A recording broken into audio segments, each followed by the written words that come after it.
السلام عليكم ورحمة الله وبركاته. ازيكم حبايبي؟ عاملين ايه؟ يا رب تكونوا بخير وفي احسن حال. ندخل في الفيديو بتاعنا على طول. طبعا الفيديو ده تكملة للفيديو اللي فات. الفيديو اللي فات كنا عاملين روتين مسائي، ده بقى بتاع الصبح. ساعات بنقوم الصبح كده نلاقي حاجات كتيرة جدا ورانا كستات بيوت.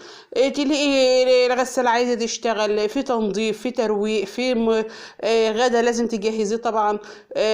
في حاجات كتير جدا تلاقيها وراكي، بتبقي منتيش عارفة تبتدي منين ومنين. هو اليوم بتاعنا ده هو كده. فالمهم احنا طبعا جبت انا قلت اجهز ادخل من الغدا على طول.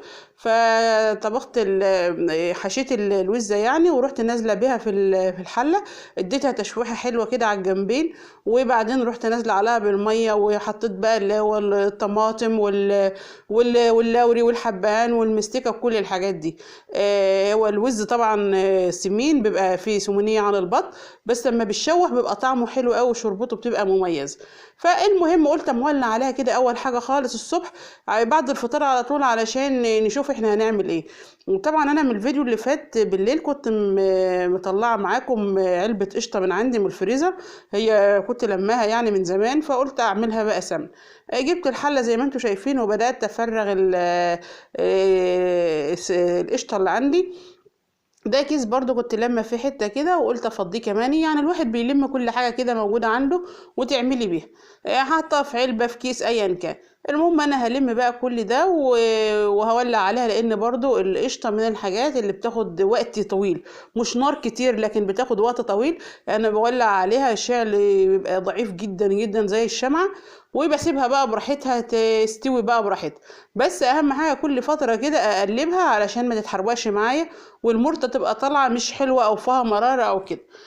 فزي ما انتم شايفين بقى اليوم بيبقى مضغوط بقى، خصوصا بيبقى الغساله زي ما قلت لكم شغاله، التنظيف، الترويق، كل حاجه. فاحنا ستات بيوت نقدر نعمل كل حاجه في وقت واحد. يعني حتى احنا مثلا ما بنقولش ده دلوقتي نعمل كذا وكمان شويه نعمل كذا، لا احنا بنحب ان احنا نفتح كل حاجه ونقفل كله مره واحده. فزي ما انتم شايفين اهو، انا طبعا لميت كل حاجه في العلبه، حتى ما سبتش فيها ولا فتفوته صغيره. كله بينفع يعني. فهحطها هي على النار وهولع عليها بقى واسيبها. زي ما انتم شايفين ده، كانت لسه ما فكتش يعني، ما قلت جبتكم واوريكم كده الشكل ده. هي بدات تسيح معايا، لكن طبعا لسه بدري عليه. هنعمل مع الغدا بتاعنا باميه. طبعا الباميه حاجه اكله حلوه قوي، بالذات في البرد اللي احنا فيه ده، بتدفي ومغذيه وطعمها حلو ولايقه جدا جدا مع الوز. يعني اكلتنا كلها بلدي في بلدي، اكل امهاتنا زمان. المهم انا جبت بصلايه وشوحتها اهي في الحله مع حبه زيت، وجبت فلفلايه خضراء وقطعتها برضو قطع صغيره. لو بتحب تحط فلفل حراق بتقطعيه قطعيه، لو تحب تقطعيه يعني تجيبي قرن كبير وتديله تديله غزه كده بالسكينه، عشان لو في حد ما بيحبش الحراره اللي عليه. لو بتحبيها حاره بقى ومشطشطه، لا قطعي الفلفل بيبقى احسن كتير. الباميه دي انا كنت مفرزاها عندي وكنت عاملاها معاكم قبل كده. زي ما انتم شايفين انا ما بعملش فيها طبعا، لا بسلقها ولا بشوحها ولا اي حاجه، بقمعها وبغسلها وبسيبها لما تنشف واحطها عندي في الاكياس في الفريزر. شوفوا دي شكلها عامل ازاي، والله مطلعاها في الفريزر حتى لسه مجمده معانا اهي. انا ما بطلعش الخضار يفك يعني من التلج، لا انا بطلع على الحله على طول، لان انا بيبقى عيناه مغسول ومتنضف وزي الفل. زي ما انتم شايفين انا اديتها تشويحه اهي، لما الشوحت حلو وحتى التلج فك من عليها. وانا مقطعه بصلايه وفصين توم. انزل بقى على الباميه بالبصل والثوم مع بعض. الثوم مقطعاه منيش فرماه ولا حاجه. ولو انت حبيت تحط في عصير الطماطم الثوم تفرميه فيها بيبقى حلو برضه، ده غير الطشه اللي في الاخر دي. بنزل بقى بالبهارات، الكزبره، البهارات المشكله، شطه، فلفل اسود، زي البهارات اللي انت تحبيها. ولو عندك طبعا بهارات بتاعه خضار يعني او بتاعه محشي بتبقى حلوه برضه. انا هنزل برضو بحب، وده طبعا معلقه سكر، لازم نحط معلقه سكر كبيره او معلقتين على الباميه، بيحافظ على لونها وبدها تسكيره طعمها حلو قوي. وبيعادل طبعا الطماطم وحموضه الطماطم اهو زي ما انتم شايفين اهو.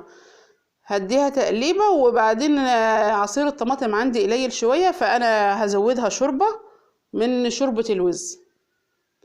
الباميه برضو من الحاجات اللي الصوص بتاعها ما بيبقاش كتير، يعني ما بتبقاش شوربه، لا ده هي بتبقى تقيله كده ولفه في بعضها. ولو هتدخلها في الفرن بقى وهتعملها طاجن، بعد كده لما تاخد غلوه هتروحي قلبها في الطاجن ومدخلاها الفرن على طول. ده شكل السمنه معانا اهي. ساحت كلها في الحاجات اللي في رست في الارض اهي، القشطه يعني اللي هي المرته. المهم هديها تقليبه، التقليبه دي هنقعد نديها كل شويه عشان نتاكد ان مفيش حاجه لازقه ومفيش حاجه محروقه. لازم نبقى ايدينا فيها على طول علشان زي ما قلت لكم. وطبعا النار ضعيفه جدا، فان شاء الله ربنا يستر يعني. هتشوفوها معانا عامله ازاي. احنا كده خلصنا الغدا، قلنا نتغدى ولسه هنرجع نكمل اليوم بتاعنا. اهو دي الباميه ما شاء الله طلعت جميله وطعمها حلو قوي وزي السكر كده، وزي ما قلت لكم هي لايقه على الغدا بتاعنا. وطبعا الرز، وكنت عامله فرخ بلدي صغير كده مع الاكل والرز طبعا والشوربه. هنغرف بقى وهنتغدى وهنرجع نكمل الروتين بتاعنا اللي هو هنبدأ بقى ايه في الجزء بتاع التنظيف والتلميع. هنبدأ ننظف البلكونة بتاعتنا كده من بره. طبعا الايام دي التراب والهواء مخلي البلكونات كلها مطربة يعني حاجة. هنعمل ايه بقى، كل سنة وانتم طيبين في الشتاء طبعا. المهم هنبدأ بقى نكنس بقى البلكونة دي والجدران وكل حاجة ادينا، والكراسي دي طبعا هنروقها. اهم حاجة كست بيت ان انت ايدك تبقى في كل حاجة على طول، لان لو في حاجة انت ركنتيها هتتفاجئي ان هي يعني تنظيفها هيبقى صعب عليكي وهيبقى تقيل، ما هتبقاش سهل.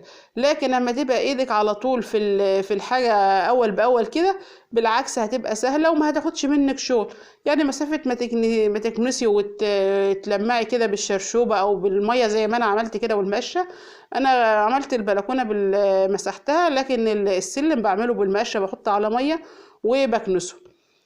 دي السمنه اهي، شوف السمنه عملت ازاي، والغليان اللي في النص ده يدل ان الشعل بسيط جدا جدا جدا جدا اهو. الغليان ده انا زي ما قلت لكم المرته بدات لونها يصفر اهي. هسيبها برده كمان شويه وبعدين هي كده استوت خالص، لان احنا كده اخر اليوم. واشوف انا مشغله عليها النار من امتى، وبس الشعل ضعيف جدا جدا شمع. البيت كله طبعا ريحته سمنه بلدي، اي حد يدخل البيت يعرف ان احنا بنسيح سمنه. لان السمنه من الحاجات اللي بتبقى عامله ريحه في البيت. شوفوا طلعت معانا، انا سبتها لما هديت شويه، يعني هديت خالص كده، وهبدا افضها في البرطمانات. بس انا كنت بفضي كده بالحله زي ما انتم شايفين، بس لقيتني مش سالكه خالص بتوقع مني. في الاول نزلت حبه وبعد كده راحت موقعه. ده بالاضافه ان انا هجيب مصفى كمان اصفيها لما بنصفي السمنه وهي نازله، عشان لو في فتافيت كده من المرته ولا حاجه ما تنزلش فيها. فان اصفيها بيبقى احسن. المهم انا هجيب مصفى واصفيها واسيبها بقى لحد ما تبرد بره، وبعدين هندخلها التلاجة. هتاكلي احلى سمنه بلدي. والمرته دي طبعا حلوه قوي، يعني تعملها بالبيض، تعملها بالعجوه مثلا. عندك حته عجوه حبيتي تسيحيها برضو بوقع اهو. فانا مش هعبي لحد ما هعبي بقى، هجيب المغرفه يعني اللي بقى بغرف فيها الشوربه وهعبي بيها. فزي ما قلت لكم المرته دي برضو بتبقى حلوه. زي ما قلت لكم تعملوا بها بيض، تسيحي بقى سمنه بتتاكل كده بالعيش، بتبقى حلوه برضو. كل ده خير في البيت يعني. وزي ما قلت لكم ده وش اللبن، يعني ما نغلي اللبن بالليل ونلم وشه بنلم كميه معانا وبنسد خانه في البيت، بدل ما احنا عارفين النهارده السمنه البلدي بكام. ده كان الفيديو بتاعنا النهاردة. ما تنسوش بقى تعملوا اشتراك في القناة وتعملوا لايك وتعملوا شير، واشوفكم بفيديو جديد ان شاء الله. مع السلامة.